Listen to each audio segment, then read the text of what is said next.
చాలా బాగుందండి. మీరు ఇంట్లో ట్రై చేయండి. మా మమ్మీ చేసిన రవ్వ.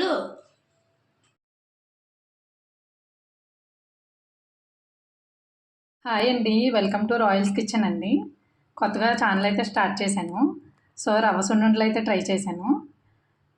ఒకసారి ఎలా ఉన్నాయో మీరు కూడా ఇంట్లో ట్రై చేయండి. చాలా చాలా బాగుంటాయి. ఓకే అండి, వీడియో కనుక నచ్చితే మీకు ఛానల్ లైక్ చేసి షేర్ చేసి సబ్స్క్రైబ్.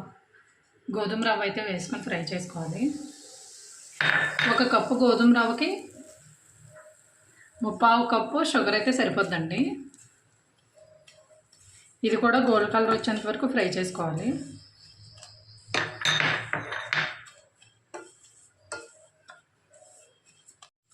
ఇలా గోల్డ్ కలర్ అయితే రావాలి.